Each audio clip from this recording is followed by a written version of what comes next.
You know, the only experience that I really had with death is I was in the room when my father passed. And this is why I'm gonna tie this into the theory that you just gave us. And when my father passed, I was in the room, and the nurse, all the equipment went flatline, and the nurse goes, "That's it." And you know, we were called to the hospital because we knew that he was slipping away. And she goes, "That's it." And she starts taking out all the tubes and whatever and the whatnot. And for whatever reason, I can't articulate this, but I felt an energy like he was still in the room. And the best way that I can explain it, have you ever been in a room someplace and you feel like somebody's watching you, and you turn around and there is somebody in the doorway and you just felt they were there, their presence? You ever felt that, Eric? Before seeing somebody.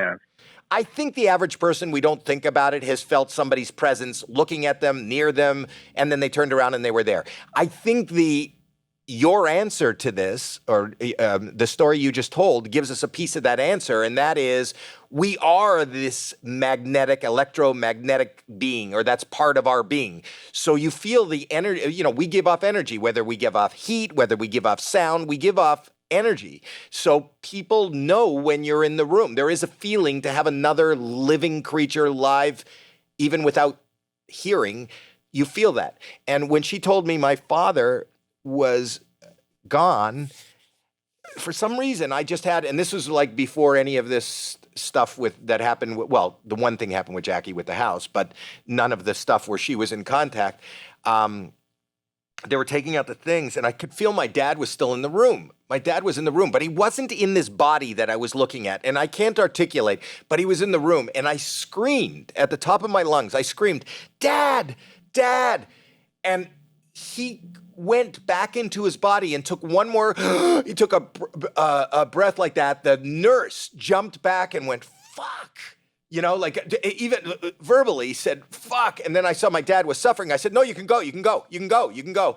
And it was the last breath, and I felt that energy leave that body and leave the room. And that was it, you know, and then there was just a body, just that envelope there. But what I'm saying is, I guess what I'm saying to you, and, you know, you can believe me or not believe me. That's what I think I felt. That's what I think I experienced. That's how I articulated. But it kind of makes sense to me when, you know, I go to all these EKGs and for my heart, and I've had things done, when I realize there is an energy in our body, real energy. And if you follow science at all, energy cannot be destroyed. It only changes forms. That's science. So if there is energy, electromagnetic energy, that is what we are, that is life, when this package we call a body is damaged or broken or smashed, where does that energy go? And does that energy exist in any other place? And does it affect other people in the world? That, young man, is your next theory that I need you to solve.